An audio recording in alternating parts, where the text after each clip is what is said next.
Hello students, welcome to EPG Pathshala.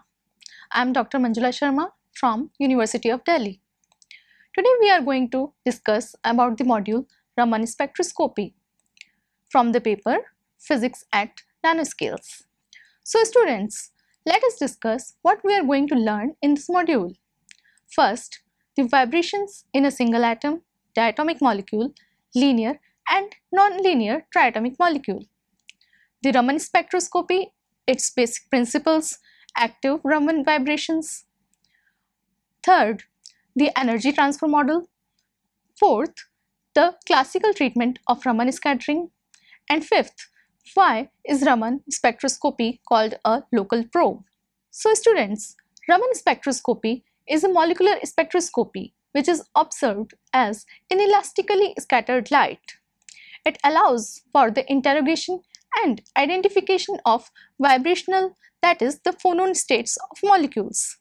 As a result, the Raman spectroscopy provides an invaluable analytical tool for molecular fingerprinting as well as monitoring changes in molecular bond structure, that is state changes, the stress and the strains.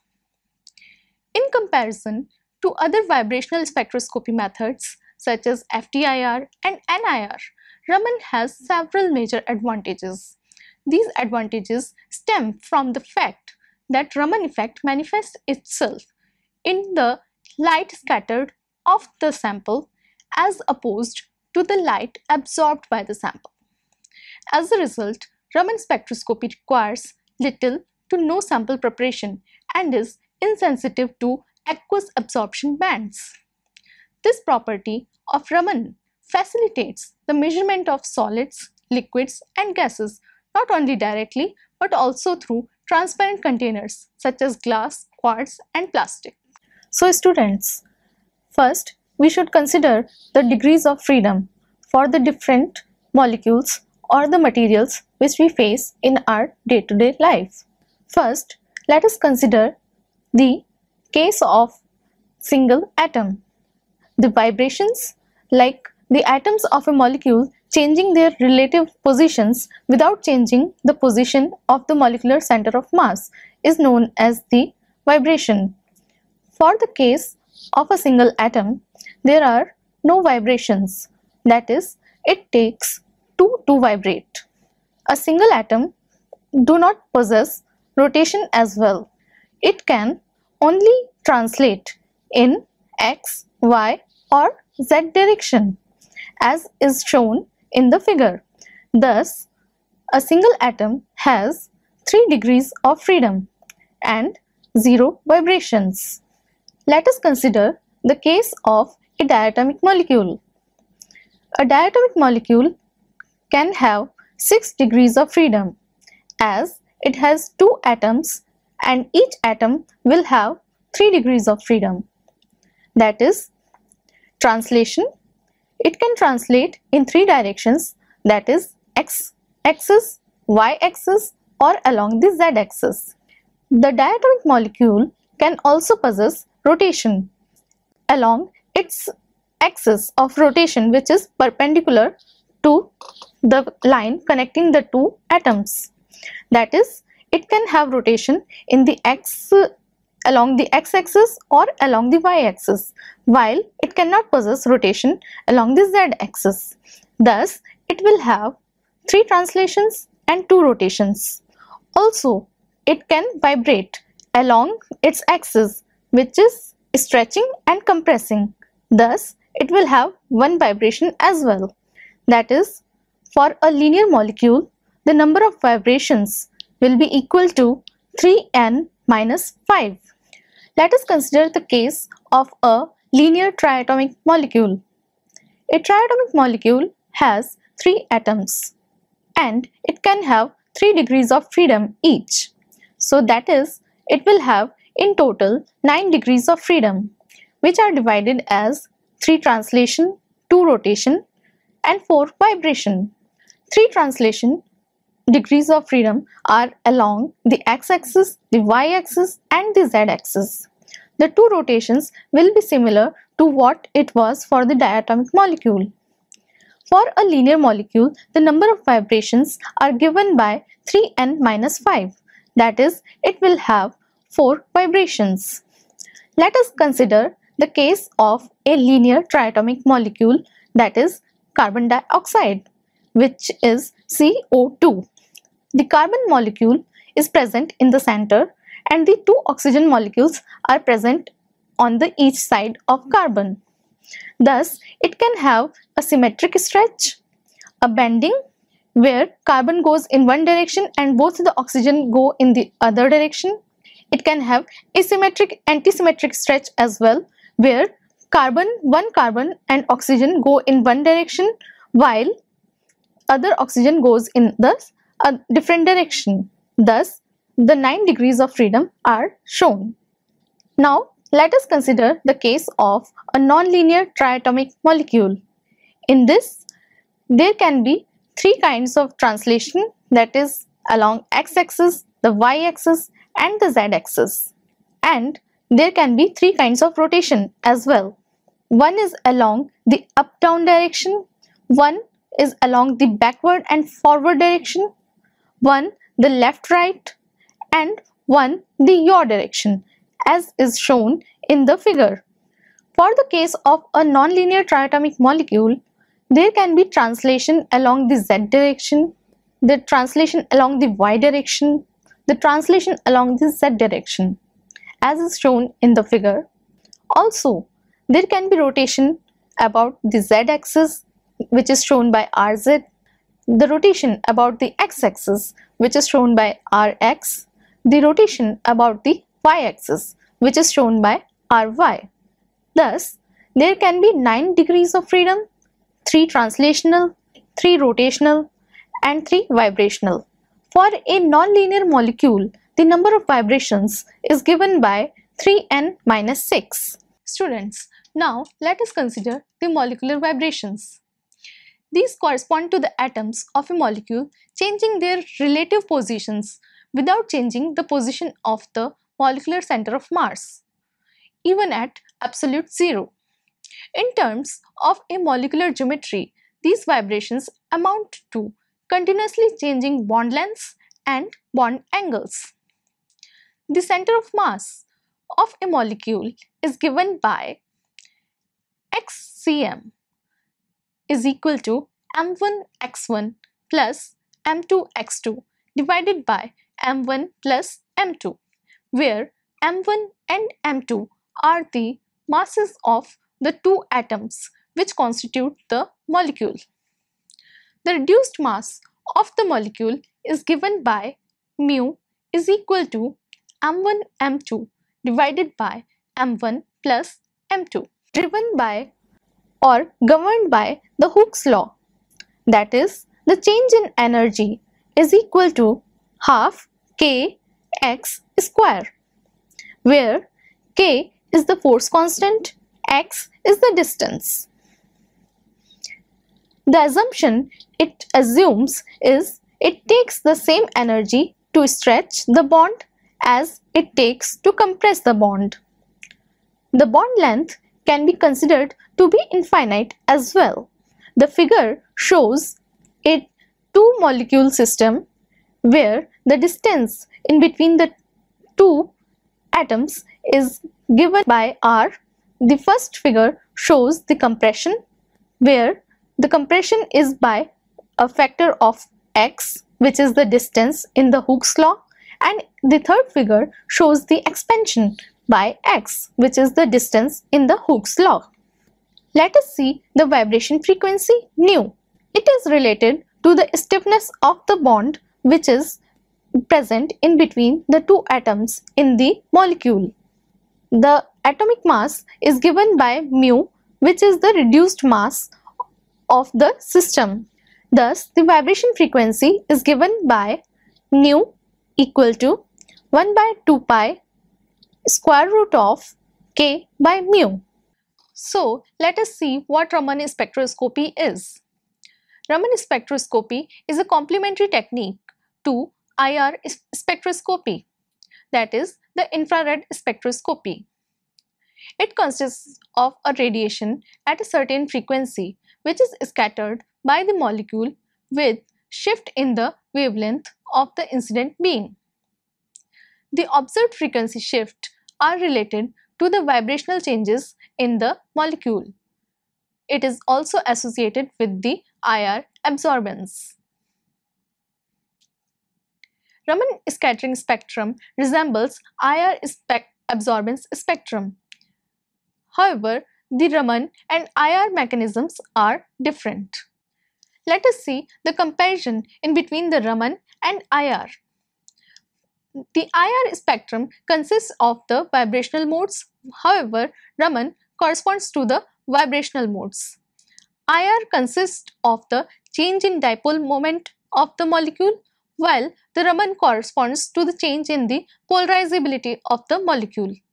For IR, there is an excitation of molecule to excited vibrational state.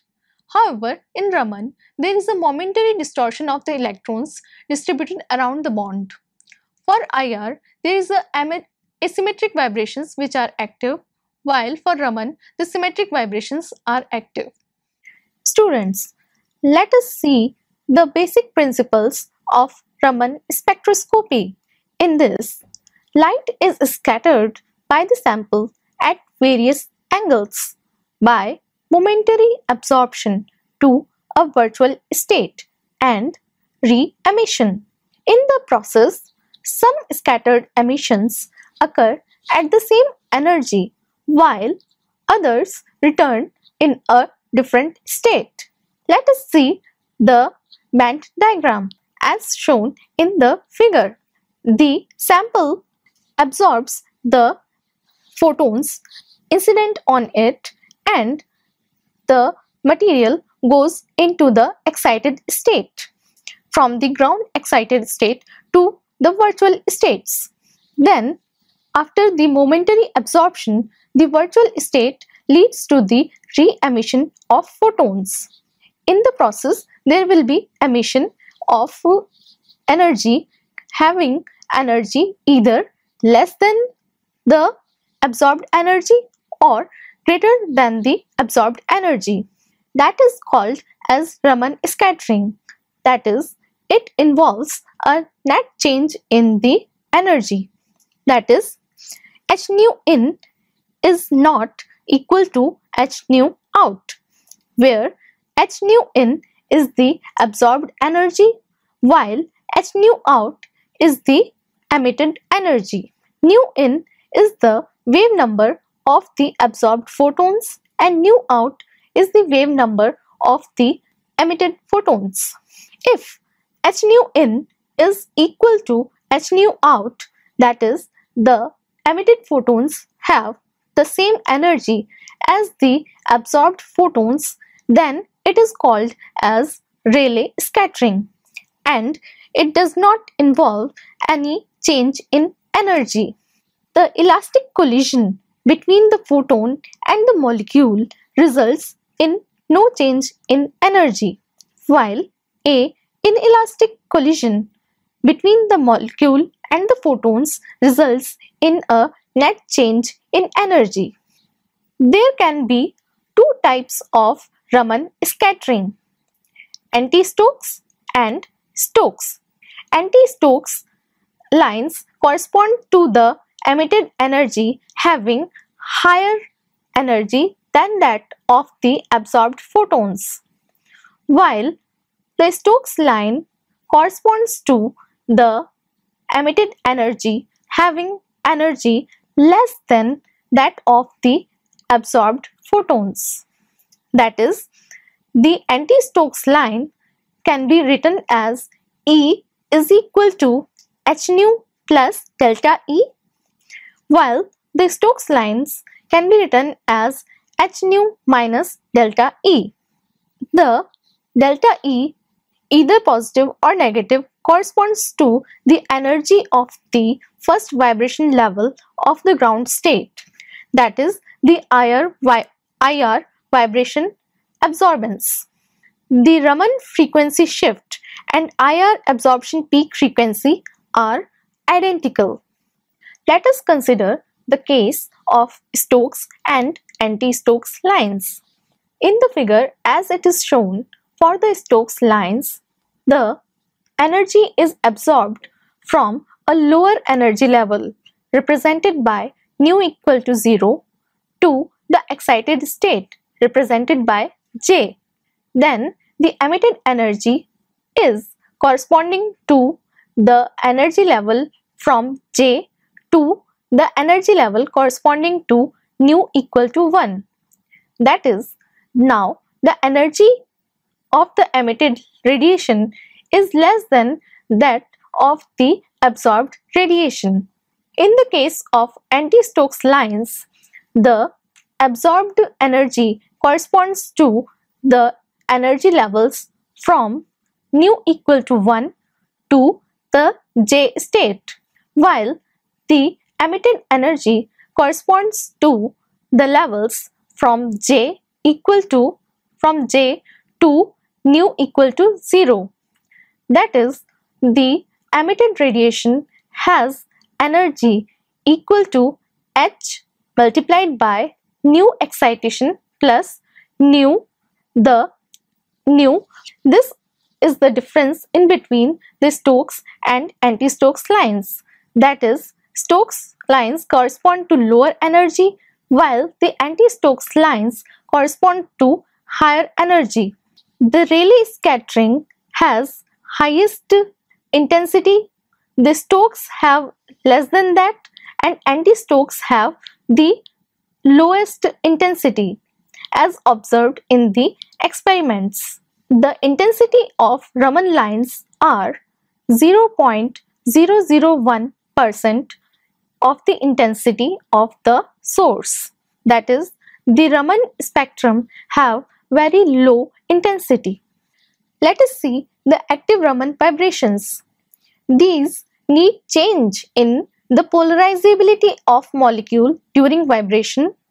The polarizability is related to electron cloud distribution. Let us consider the example of carbon dioxide, which is CO2 and is a linear molecule. It is IR inactive while it is Raman active. IR and Raman are complementary. It can be the case where vibration is both IR and Raman active. For example, SO2, which is a nonlinear molecule. In general, IR tends to emphasize polar functional groups, that is ROH, while Raman emphasizes aromatic and carbon backbone, that is CC, CH2, etc. Raman does not see many common polar solvents. It can also be used with aqueous samples, which is an advantage over IR. The Raman frequency range is from 4000 to 50 per centimeter, including both Stokes and anti-Stokes. The figure shows the comparison of Raman and IR spectra for two molecules, that is mesitylene and indene. As we can see, both Raman and IR are complementary to each other. Now students, let us consider the connection in between the vibrations and phonons. In the figure is shown a material having molecules. The vibrations present in the molecular system can be connected with a present in the material, which is given by a wave vector k. A represents the lattice parameter or the distance in between the two adjacent molecules. Lambda is giving the wavelength of the vibrational wave. This vibrational wave can be described by a quasi-particle, which is known as a phonon. This is in analogy with a photon for an electromagnetic wave. The frequency of these phonons is related or is dependent upon the wave vector k. That is, omega is a function of wave vector k, and it is known as the phonon dispersion. Now let us see the phonons and Raman spectroscopy. For the optical photons, They have small wave vector and they follow wave vector conservation as well. For the Raman phonons, the momentum transfer is very small. The dispersion curve of the phonons can be divided into two branches, that is the acoustical branch and the optical branch. K equal to pi by A is known as the zone boundary, K equal to 0 is known as the zone center, and it corresponds to a infinite wavelength. The optical branch corresponds to a phase in which all the unit cells are vibrating in phase, while the K equal to pi by A, the zone boundary, corresponds to all unit cells which vibrate in antiphase, as is shown in the figure. What is Raman effect? It is basically the inelastic scattering of light with a material. The figure shows that incident light of wave vector Ki falls on the sample, and the scattered light may consist of either Raman scattering or the phonons, the magnons, etc. The figure shows the example of a Raman spectrum. It consists of the Raman scattering Stokes lines, the Raman scattering anti-Stokes lines, and the Rayleigh scattering. The unit of the Raman scattering which the spectroscopists use is the wave number, which is denoted by centimeter inverse. That is, nu bar is equal to 1 by lambda is equal to nu by c. The conversions are given as 1 MeV is equal to 8.051 per centimeter. 1 terahertz is equal to 33 per centimeter. 1 terahertz is equal to 4.136 MeV. Here is shown the energy transfer model. For the Rayleigh scattering, that is the elastic scattering, the absorbed light corresponds to the energy level difference of the fundamental electronic state to the virtual state, which is represented by nu naught. The emitted energy also corresponds to the same energy level differences, that is in between the virtual state and the fundamental electronic state. So the absorbed and the emitted radiation both have the same energy wave vector, which is given by nu naught. For the Stokes scattering, nu naught energy is absorbed while the emitted energy corresponds to nu naught minus nu vibrational. For anti-Stokes scattering, the emitted radiation corresponds to nu naught plus nu vibrational, and thus the anti-Stokes lines have higher wave number than the Stokes lines. The optical mode corresponds to Raman scattering. The acoustic mode corresponds to the Brillouin scattering. In principle, we can also study the rotational states, magnetic states, which is magnons, electronic states, polarons, magnetoelectronic states, electromagnons, etc. Let us consider the classical treatment of the Raman scattering. The source of the scattered light can be either Rayleigh or Raman. These are the induced dipole of the molecule by the incident electric field. The laser energy is given by, or the electromagnetic field E is given by E equal to E naught cos omega naught t. For the molecule, the vibration or the distance in between the two molecules or atoms is given by x is equal to x naught cos omega m t. Then the induced electric dipole moment will be given by mu is equal to alpha e plus half beta e plus 1 by 6 gamma e plus so on. The first term corresponds to the Raman scattering, while the second, third terms correspond to hyper-Raman scattering, where alpha is the polarizability tensor, beta is the hyperpolarizability tensor, gamma is the second hyperpolarizability tensor. Alpha is far greater than beta, which in turn is far greater than gamma.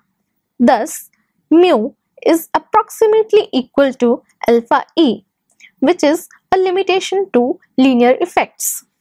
Continuing the classical treatment, that is the induced dipole, mu is approximately equal to alpha E, which can be expanded by Taylor approximation around x naught. So alpha x is given by alpha naught plus del alpha by del x at x naught into x plus so on. Thus the induced electric dipole is given by mu is equal to alpha naught plus del alpha by del x at x naught into x whole multiplied by E. Thus the incident field E is equal to E naught cos omega naught t is in turn is equal to, which implies mu is equal to alpha naught plus del alpha by del x at x naught into x whole multiplied by E naught cos omega naught t. The eigen vibration of the molecule is given by x is equal to x naught cos omega mt. Putting this into the above equation gives us the induced electric dipole equal to alpha naught E naught cos omega naught t plus del alpha del x at x naught E naught cos omega naught t x naught cos omega mt. Now finally the result of the classical treatment. The induced electric dipole moment is given as alpha naught E naught cos omega naught t plus half del alpha by del x at x naught multiplied by E naught x multiplied by cos omega naught plus omega m whole t plus cos omega naught minus omega m into t. So finally, in short, it can be written as mu is equal to mu as a function of omega naught plus mu as a function of omega naught plus omega m plus mu as a function of omega naught minus omega m. The Raman scattering results from a modulation of incident electric field by the vibrating molecule, which leads to two new frequencies, omega naught plus omega m and omega naught minus omega m. In the classical treatment, the Raman activity is ruled by a selection rule. So we know that mu is equal to alpha naught E naught cos omega naught t plus half del alpha by del x at x naught E naught x multiplied by cos omega naught plus omega m into t plus cos omega naught minus omega m into t. A mode is only active in Raman spectroscopy if del alpha by del x at x naught is not equal to 0, which is the selection rule for a mode to be active. So students, let us see the illustration of the Raman activity and symmetry. There can be two types of modes, the symmetric mode and the asymmetric mode as shown in the figure. If del alpha by del x at x naught is not equal to 0, then it is Raman active.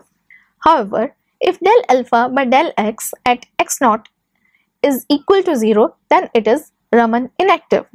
If del mu by del x at x naught is not equal to 0, then it is IR active, while if del mu by del x at x naught is equal to 0, then it is IR inactive.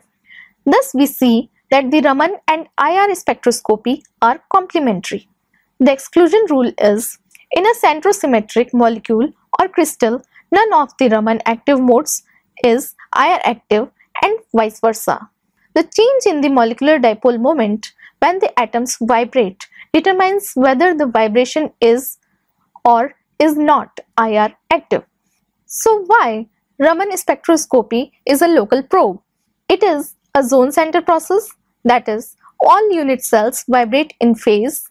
It consists of the summation of signal, that is, the spectrum is equal to the summation of all the scattered photons. So it is useful for the twins and for the disorder measurements.